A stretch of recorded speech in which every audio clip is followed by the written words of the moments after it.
following program is a peer-to-peer advice show and does not diagnose mental health conditions. If you're seeking social services, please call or text 211 or go to 211.ca.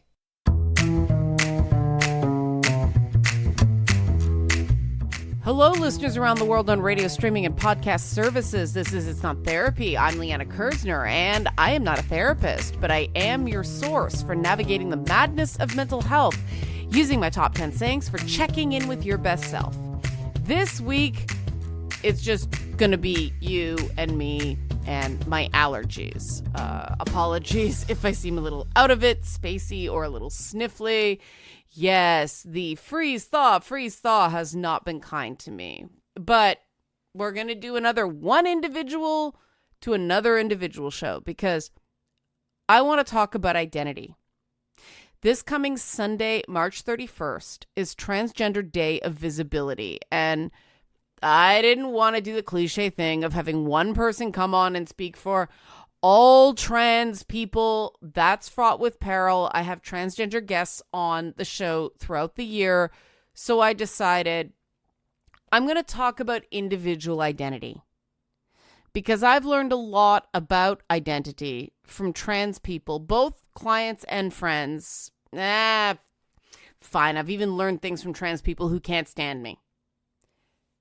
I've also spent a lot of time listening to people very, very concerned about gender ideology for various reasons. And all right, putting aside that is a propaganda technique to shift the concept of identity, a sense of who and what you are, to ideology, which is a set of belief regarding what it means to be who and what you are.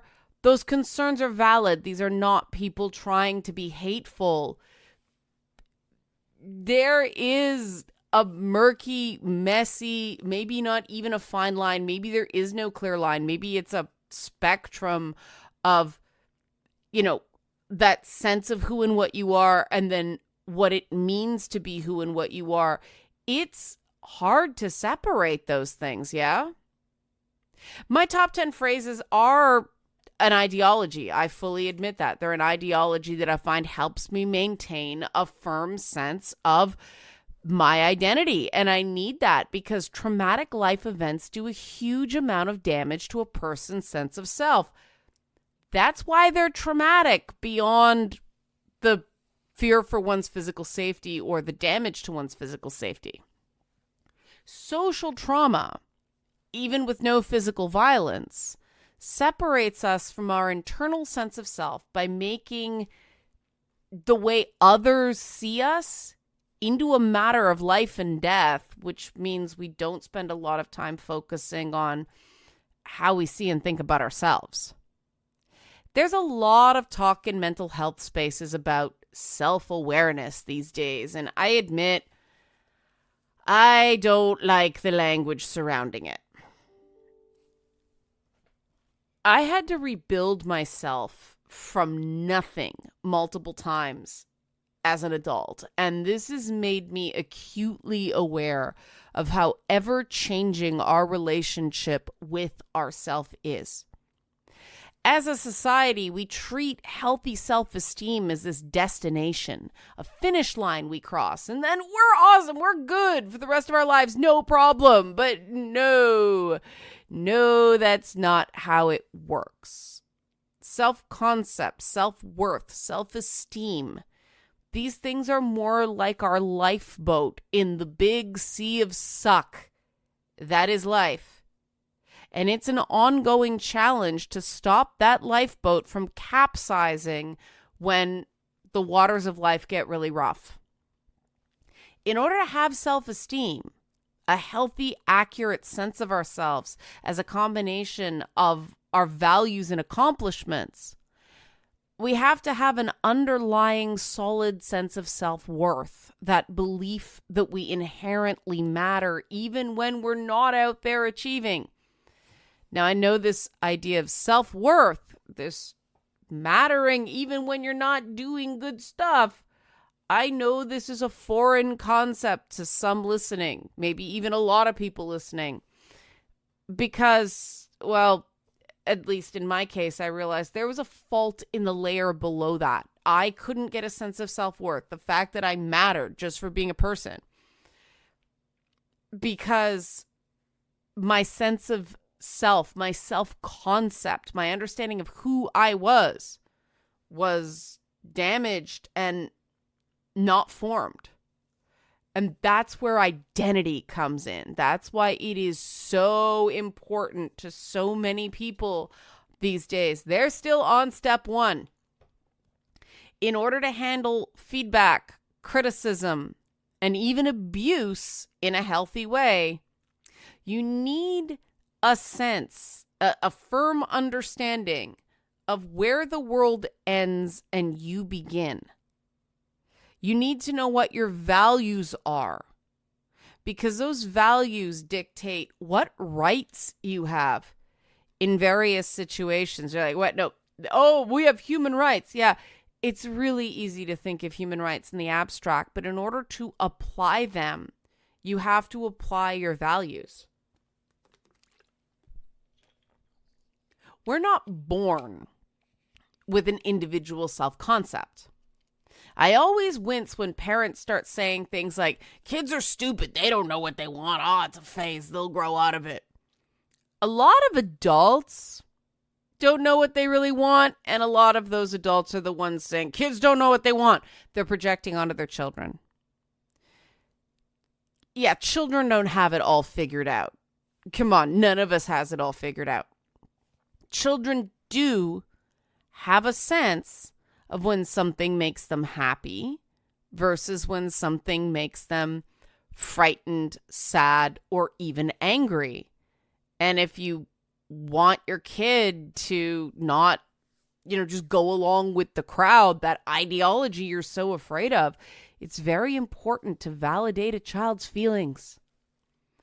The problem is, a lot of adults don't validate their own feelings.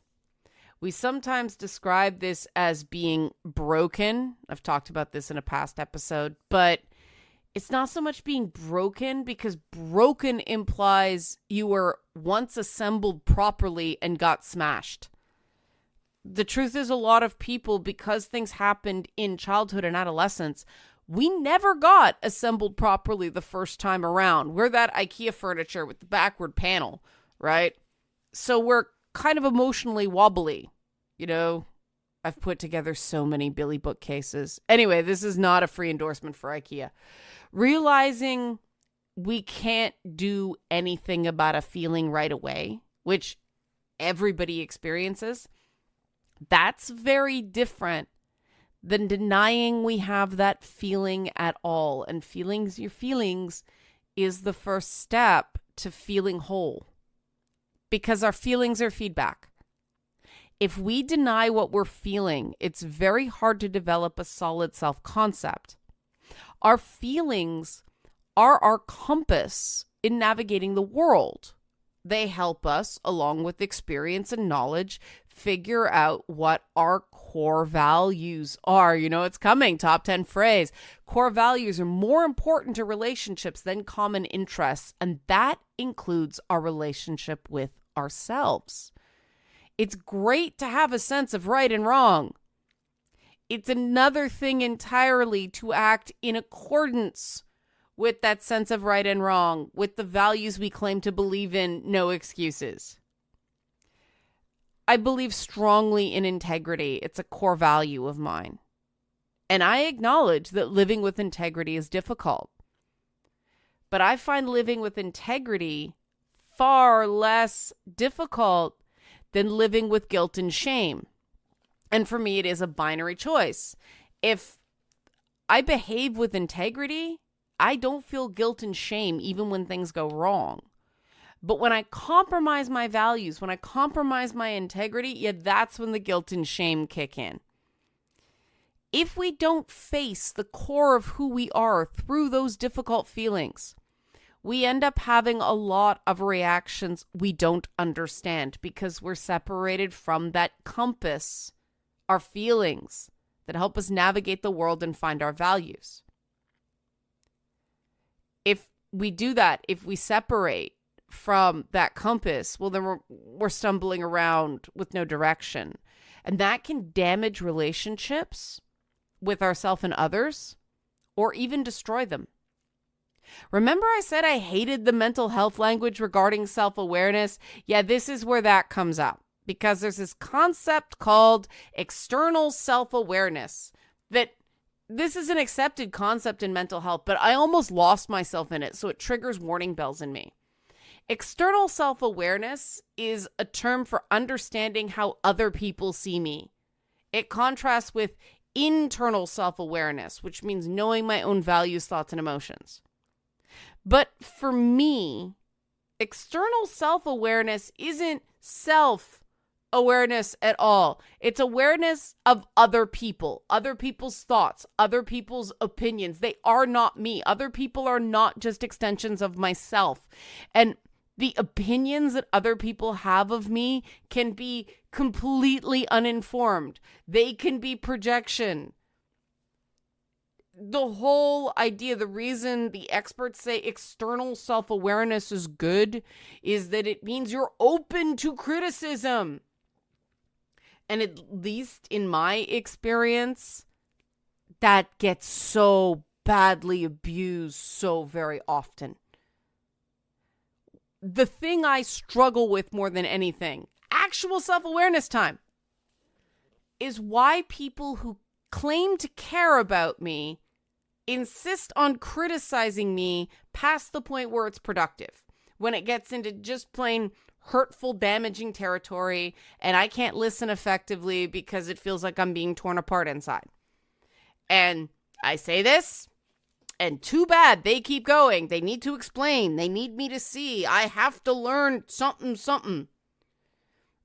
I've spent my life going to therapists who say, no one who really cares about you would do that. You need to set boundaries. Except, real talk, my whole family does that to me, and they insist they do care, and I know I'm not the only person in that situation. And the therapist saying, no one who really cares about you would do that? Well, they haven't met my family. So who do I trust? The expert or the family member? Yeah, that was 20 years of my life trying to figure that one out. Well, what I ended up determining is that my family members, they do sincerely believe they do care about me. But their definition of caring and my definition of caring don't line up. Their definition of caring is that they have to save me from myself no matter how much it hurts me. My definition of caring is that if I see I'm upsetting someone with something, I slow down or stop, because what do I know? My intention isn't to hurt them. And if I see that they're hurt and I keep going, well, that's the point where I move from not intending to hurt them to knowing I'm hurting them and charging forward anyway, which is an intentional act. That last bit of self-awareness, actual self-awareness, is what I think my well-meaning but toxic family members lack. They're big on things like, I can't stand to see you so upset. I have no idea why you're so angry at me, and I just want what's best for you. They're also the kind of people who stick their noses into things that aren't their business, and then when that goes wrong, they say, I don't want to get in the middle. But too late. They put themselves in the middle. That lack of self-awareness that led to them sending me to therapy to fix me, where I learned self-awareness, so their lack of self-awareness drives me crazy. Thanks, therapy. Okay, yeah. Personally, what I learned from years and years, decades of therapy, is I don't believe you can be truly aware of others, what they call external self-esteem, unless you're first aware of yourself, actual self-esteem. The compare and contrast experiment between yourself and others just doesn't work unless you've got a solid anchor in who you are and what works for you, which is why teenagers are so awful to each other. And I'll talk more about that solid anchor and the difference between you and the world after the break. Questions, comments, concerns. I expect this to be a hard-hitting episode. Liana at nottherapyshow.com. Or if you can't spell my name right, nottherapyshow.com. Go there, fill out the contact form, join the mailing list while we're there, or connect with me on social media at nottherapyshow on X, that's Twitter, Instagram, where I've been experimenting with selfies and threads that I still haven't figured out. I'll be right back on this show about finding yourself. The following program is a peer-to-peer advice show and does not diagnose mental health conditions. If you're seeking social services, please call or text 211 or go to 211.ca.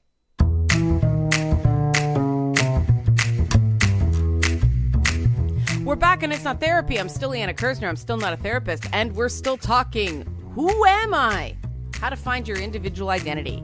Before the break, I talked about self-awareness.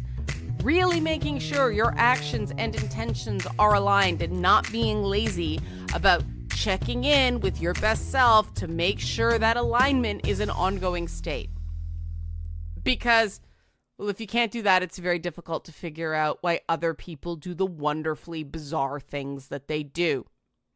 And I do mean wonderfully bizarre. That was not sarcasm. There's a reason I say, top 10 phrase, you're crazy is only a problem if it's hurting you. People do things every day that make zero sense to me. But the emphasis there is on to me. Because a ton of very expensive trauma therapy taught me that absolutely no one does things for no reason. I hear a lot of for no reason reasoning, though. Things like, she attacked me for no reason. She said that for no reason. She couldn't handle me telling her she was stupid for no reason. What that actually does, saying she did it for no reason, is communicate that you don't give a damn about the other person's reasons. And you know what? That's fine. You're not required to care why somebody did something. That is a fair boundary to set if it was heinous. But those for no reason statements, well, they're just patently not true. There are always reasons someone does something. They're not always good reasons, but there are reasons. I've found that most people are absolutely obsessed with their own reasons for doing things. And I can't relate to that because they also don't spend a lot of time on the reasons other people have for doing what they do. There's always some dismissal, like, he's just stupid. Well, okay, possibly, but still, that there's a lot of different shades of stupid, right? She's just a narcissist. Probably not. True narcissists are rare. She's just jealous. They're just trying to get under your skin. Well, okay, possible, but likely not that simple because there would be at least one reason someone was jealous or just trying to get under my skin. Doesn't mean they're good reasons, but there are reasons, and I've never understood being so intent to express your own reasons and not consider other people's, or in a lot of cases just outright dismiss any valid reason for the behavior of others. Now, okay, I've worked in media for a lot of years. I started performing competitively when I was 12. I started doing interviews. I'm not sure how old I was. I'm pretty sure I was still a teenager. And not only do you have to be other-oriented in those conversations, but because I was on television, people have some strange opinions of me based on the reflection of themselves that they saw through a character that I played. That's the messed up thing you learn about media. When people experience you through a screen, you're an object to them. You're an extension of their television or their computer or their phone. You're not really a person to them. And so they don't leave comments. They don't respond to your content like they're responding to a person. You're an object that they project their own misery onto. And the not great part of the job, the reason it's something you can make money on, is that part of the job is to be that punching bag. And this really complicates external self-awareness. And remember, I've been doing this since I was 12 years old. Because of that external self-awareness, I'm very aware of what people think of the person they think I am. But I'm also aware that a lot of people are judging me not as me, but as that character I played on TV or in some play or in a YouTube skit or some character of me created by the Canadian legacy media or social media. I had to split my awareness of myself into two different people the minute things like, esteemed outlets like the Globe and Mail, the Toronto Star, and other publications started printing things about me that weren't true, and I knew they weren't true.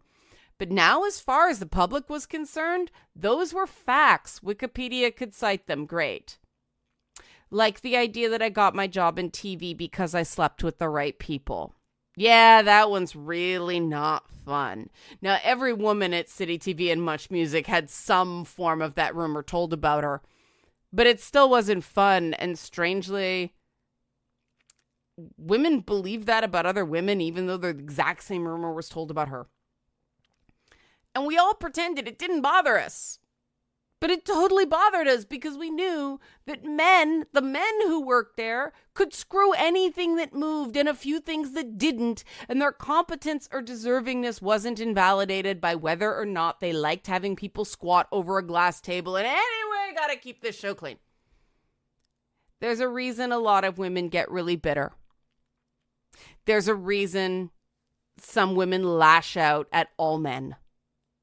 Similarly, some guys blame feminism for all of the problems in their lives. But personally, I realized that this was just my brain trying to avoid blame. I made choices. I worked with my husband. He was a celebrity, and I was, according to that place, a nobody, less than a nobody, somebody who didn't deserve to be there. Of course, they were going to spread any horrible rumor that would stick as a way to dehumanize me so that they could be nasty to me in a way they couldn't be, to my boyfriend then husband.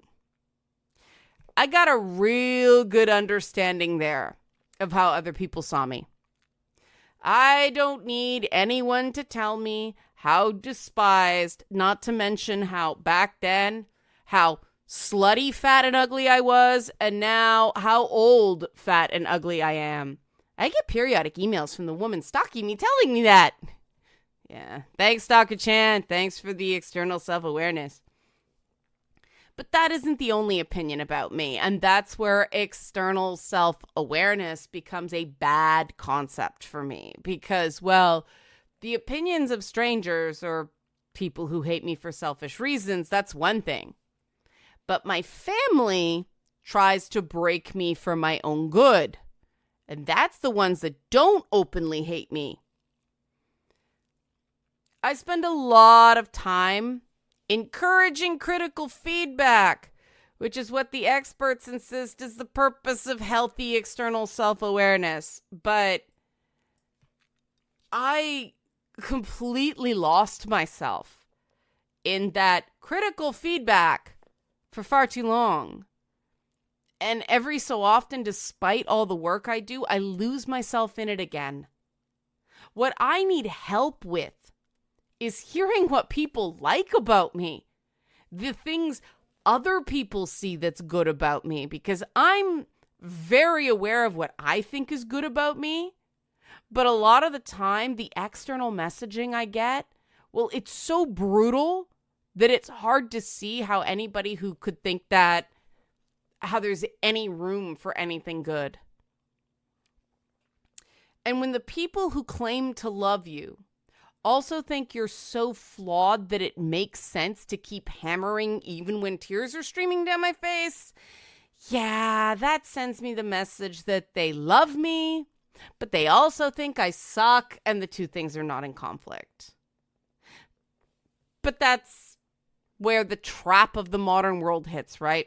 If we say, I really need to hear something good about myself, please, Then people choke. Then people don't know what to say. Well, that's not normal. You're a narcissist. Oh, the narcissist. Yeah. The big buzzword of the modern age. Let's talk about that one and how it impacts self-esteem, self-worth, self-concept, understanding who you really are after the break. If you want to send me an email, questions, concerns, comments, anything, suggestions for a future show, Liana at nottherapyshow.com. Or if you can't spell my name, Lian as in Nancy A, nottherapyshow.com is my website, Not Therapy Show. Join the mailing list while you're there, or social media, Twitter, that's X, Instagram, and Threads. We'll be back after this more on Who Am I? Who are you? Who are any of us in this age where everyone with any self-esteem gets called a narcissist? When we return on It's Not Therapy. The following program is a peer-to-peer advice show and does not diagnose mental health conditions. If you're seeking social services, please call or text 211 or go to 211.ca.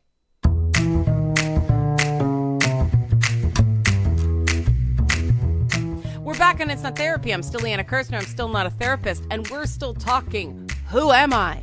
Who are you? Who are you? We're channeling the caterpillar from Alice's Adventures in Wonderland. One of my favorite books. Yes, books. And a lot of people think that character, the caterpillar, is an embodiment of an acid trip because of the hookah pipe, which was more likely a symbol of colonial arrogance. But anyway, the caterpillar, to me, is every Razum Frazum mentor. Yeah, I said Razum Frazum instead of what I said. Every professor, academic, boss, mentor type that really wanted to destroy me, who thought he could impart his wisdom at me about who and what I was through a series of questions that were supposed to be about my opinions, but were actually intended to make me try to read his mind. They probably weren't trying to do anything. They were just obsessed with themselves. And yes, those particular types have all been men. Women in power are different various types of cruel. The caterpillar, hookah smoke and everything, is the ultimate sophist. He's also a chronic gaslighter. Some would say same thing. You've studied philosophy, good for you. He has Alice recite a poem, only to tell her she was wrong from beginning to end, without telling her why. Welcome to meetings with media executives. Not the people who work with me on this project. They're great. Yeah. And again, this is the book version, not the Disney film. The Disney film makes the caterpillar more of an American type of obnoxious than his original British condescension, because in all likelihood, best we can tell, Lewis Carroll inverted the meaning of an existing poem that he was spoofing. And my interpretation of that inclusion is that it's a nudge and a wink to the readers of the time that the average smart person can't tell the difference between subversion and just being wrong. And that's some wisdom. Because some people need to be right so very badly that they end up making butt faces out of themselves. Remember, Lewis Carroll was a mathematician in his day job. He dealt with academics. Oh, Lord. But that doesn't mean that those arrogant sophists were clinical narcissists. I'm trying to get an expert guest to talk about narcissism because it's an interesting topic, but only about 1 in 200 people is a legit narcissist. And just based on stats, men are more likely to be narcissists than women. Now, I say that's just a stat because the patient zero of narcissism in my life is a woman. A vile, frustrating, diabolical woman who reminds me a bit of that guy with the bell in Breaking Bad. But most people you meet aren't being selfish because they're narcissists. They're being selfish because they're terrified. A vast majority of people you will meet have an incomplete sense of self, that understanding of who they are, that self-concept. And so because they're not listening to their feelings, so they think that being tough means denying that they have any feelings that might make them weak. In fact, the weakness comes from denying those very feelings. You can't stay in control of your behavior based on a feeling you can't name. If you can't name it, you can't get your arms around it. Like I said before the break, everyone has reasons for what they do.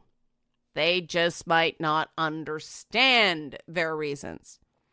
And this is where my rare neurodivergent tendencies make social interactions interesting.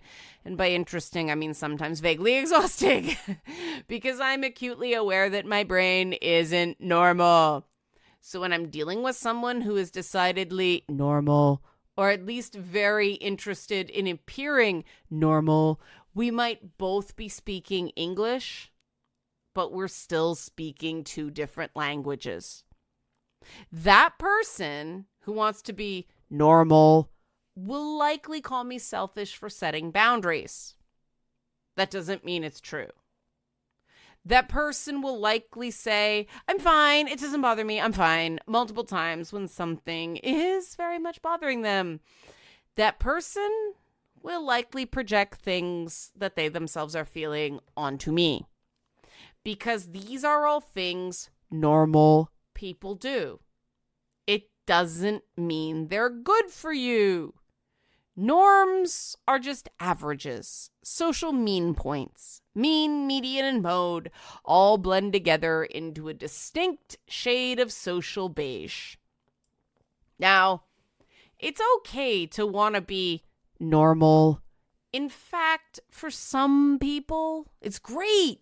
Normal is great. I just have no interest in it. From the time I was a kid, I wanted to sprout blue fur, hang upside down with gorilla-style ease, and do science like Beast from X-Men. Hank McCoy, baby. By the way, X-Men 97 on Disney+. First 2 episodes are awesome. So good. Anyway, accepting that I'm not normal, in fact, liking that I'm not normal, makes it easier for me to see that other people do not think and feel the same things I do in the same situations.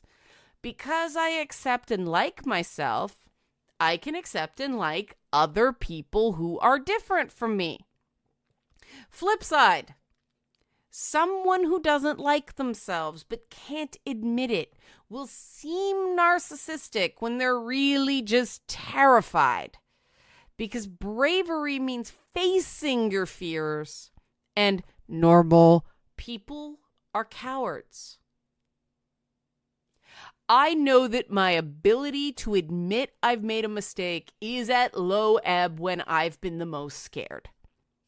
Because I don't want to be that guy who can't admit that they're wrong, I work on not being terrified all the time. As I said to a client this week, I know, easier said than done. You know, that inner zen, yeah, it's tough. So how did I fight through the fear and figure out who I am and learn to like that person, even the broken, not normal bits? Stay tuned for that after the break. Questions, comments, any feedback, suggestions for future shows, Liana at nottherapyshow.com. I love feedback. I do. Preferably not from Stalker Chan.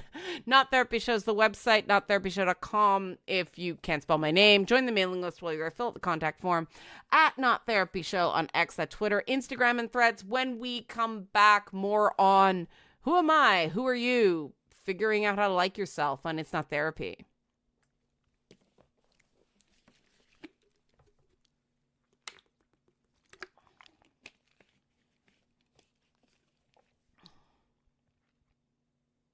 Back on It's Not Therapy, still Liana Kersner, still not a therapist, still talking. Who am I?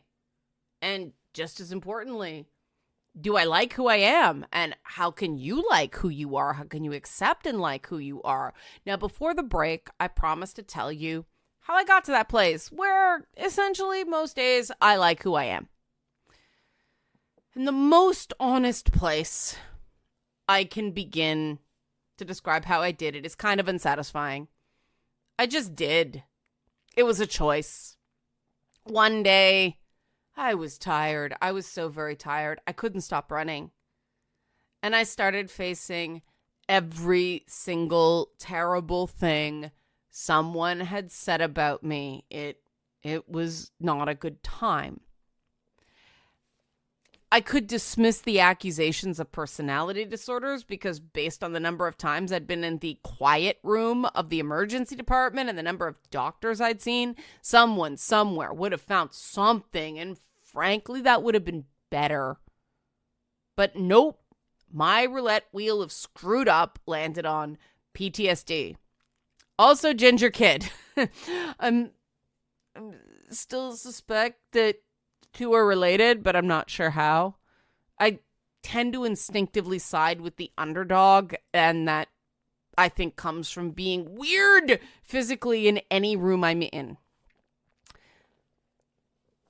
The most painful thing for me to face in that time was that there wasn't anything in my bones wrong with me that would explain why I was apparently so horrifically annoying to other people. I mean, no one wants someone who's annoying, right? The annoying kid is the one everybody picks on because they deserve it. And I mean, no one cares if the annoying kid is in pain. In fact, if the annoying person is in pain, they're funny instead of irritating, right? It was a really hard thing to accept that I was that kid. It's still hard to think about, but I had to accept, yeah, I'm annoying. I'm very annoying. It's a subjective thing, but that's external self-awareness. People find me annoying. As one person who loves me told me very loudly more than once, I can be extremely annoying. For some odd reason, modern Jane Austen for men superhero stories think it's romantic for the male lead to originally find the female lead annoying. But you can tell these things are written for men because no. Being labeled annoying does not feel romantic for a woman to be called. A man calling you annoying is if he gets with you, he's settling by being with you, maybe because no one else will take him or because he pities you. But annoying means for a woman, you're disgusting. And you should take any abuse a man throws at you because no one is ever going to want you. Because the opposite of beautiful isn't ugly. Ugly is interesting. Ugly can be sexy. The opposite of beautiful is annoying. Annoying is never sexy. Not in women. Now, men are allowed, even praised, for being annoying, right? Look at Sheldon on Big Bang Theory. But even lesbians don't want a woman who's defined by being annoying. Being annoying is unfeminine. No one attracted to women wants annoying. Annoying is Amy on Big Bang Theory, which was the excuse the show gave to explain why all the abuse and neglect and emotional yo-yoing Sheldon heaped on her was funny. Because, yeah, being cruel to the annoying girl is funny. But there I was. I was defined by being annoying. So I started liking myself there. Okay, let's face facts. I'm annoying.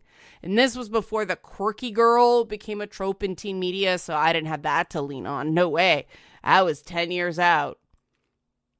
And so I'm like, okay, annoying might very probably make me unlovable, but it didn't make me evil. I could be unwanted for being annoying and still be a good person, like the X-Men. I mean, that was their whole deal, right? That was every Jack Kirby self-insert character ever created. A character that the opposite sex in-universe found horrific, but the audience rooted for. I mean, I rooted for them. You know, Beast, the Thing, the Hulk. I mean, it's not a very fair world when Tony Stark, who is very much a narcissist and therefore kind of a bad person, gets women in glory, but Bruce Banner, who's just as smart but happens to turn into a monster, even though he totally owns that and works on himself. My God, why do comic book fairness standards suck so hard? Because there's a kind of nobility to lonely men, isn't there? Because bachelor lands very differently than spinster, doesn't it? Because stories of rejected men get told from a sympathetic point of view. Peter Parker, right? But stories about women, well, in those stories, women are sure no one wants them, and then some amazing sparkly vampire guy comes along and said sure no one wants them. Woman is absolutely amazing. Yeah, I just described Twilight. I was blown away by, and it's not a mistake. The editor let that through. Like, Bella knew Edward would never want her. Yeah, fun fact. That state of feeling good that the amazing guy that you were sure would never want you, you knew he'd never want you, but he does want you, that state doesn't last. If a guy tells you you're perfect when you hate yourself, the minute you get in his face, he's likely got a salvo of everything wrong with you stored up to make sure you stay in that safe place of self-loathing where you can't challenge him. No one is going to like you for you until you like yourself. That's just facts. Well, okay, fine. How do I like myself then? Well, in my case, I'm like, okay, I'm an honest person. That was some brutal honesty right there. Even when people attack me because they don't want to hear it, I'm honest. I'm loyal to a fault. I would rather hurt than hurt someone else. Something I'm still working on balancing. I like working. I wish I wasn't so exhausted all the time, but I want to earn the things I get, not just have them handed to me. I listen to people. I care when they're sad or scared, even if I don't know them very well. I'm pretty good at saying things that are truthful to people, but also that help them feel better about themselves. They're objective, but in a positive way. I don't want success at the expense of someone else's suffering. So yeah, I might be annoying, but I'm a pretty good person. And perhaps those things that make me a good person, the honesty, the integrity, the sensitivity, the compassion, that's exactly the things that make other people feel small because they have a lot more guilt, and then their insides freak out, and that's why they find me annoying. It's the Magneto speech, right? We are their superiors. No, I'm not going to go there. Magneto's awesome, but not goals. Jung called this exercise shadow work. Take your best qualities, find the bad side. Take your worst qualities, find the good side. I call it being objective. Not every good quality has a bad side. Not every bad quality has a good side. But often the worst true thing someone has called you has a really positive side. And if it doesn't, you can change it. And often your best quality is the thing people can take advantage of. So you have to set boundaries. And I know what I have to change. Because I hurt when other people hurt, I still take too much abuse.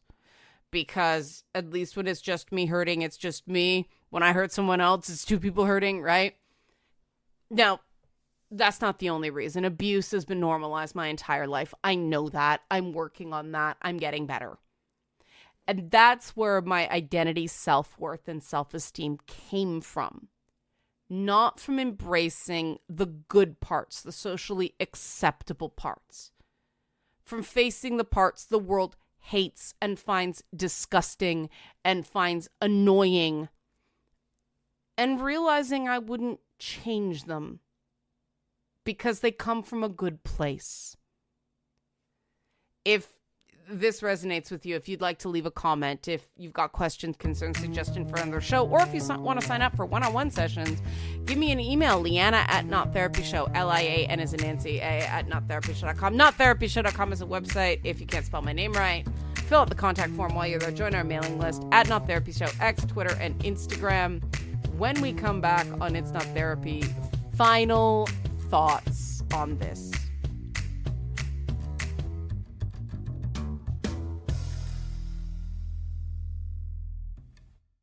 The following program is a peer-to-peer advice show and does not diagnose mental health conditions. If you're seeking social services, please call or text 211 or go to 211.ca. We're back on It's Not Therapy. I'm still Liana Kersner. I'm still not a therapist. We've got a few minutes left in this show talking about who am I? How do I find my identity? How do I like myself the X-Men way? That was the way I did it. That was the building blocks. Like, okay, the whole world can hate and fear you and think you're weird and ugly, but, you know, you still could find a team of other misfits that likes you for you, and you'll, like, save the world who doesn't appreciate you together. I was realistic. But we all still struggle, right? So how do we check in? Well, this is where, again, that idea that it's a virtue to know without asking what other people think about you and to welcome criticism. No, that's not all there is to external self-awareness. Again, I don't believe that the thing labeled external self-awareness is self-awareness at all. It's an awareness of others. And the reason I make that distinction for myself is because that awareness of others and the fact that somebody can be very different but equally good is something that I have found a real anchor.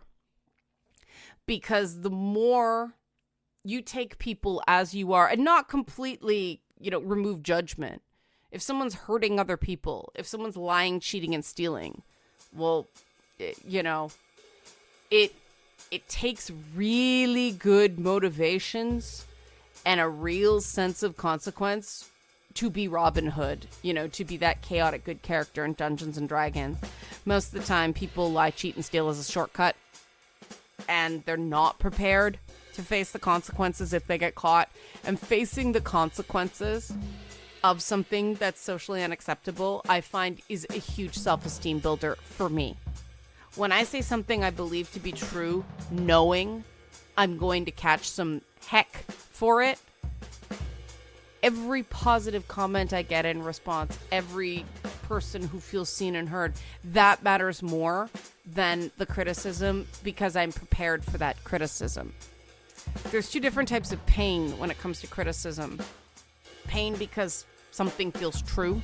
Doesn't mean it's true, but it feels true. And pain because you feel misjudged. And if you're not in touch with your feelings, it's very, very hard to figure out which is why being in touch with your feelings, pulling up a feelings wheel, ordering one from Amazon, starting every declaration with, I feel, and then the next word better be on that feelings wheel, because otherwise it might be an accusation, not a feeling. That is a really great starting point for figuring out who you are. And yeah, it feels super vulnerable at first, but vulnerable isn't bad. Vulnerable can be the greatest source of your strength. Think of Superman with all the bullets just bouncing off his chest going, that tickles. That is fortitude. That is strength. That is bravery. And when you embrace your crazy, when you listen twice before you talk once, when you realize that ignoring negatives isn't being positive, when you do the work, you start to know yourself, and then you start to find the things to like about yourself. And that's when you get the good crazy. And remember, your crazy is only a problem if it's hurting you. See you next time.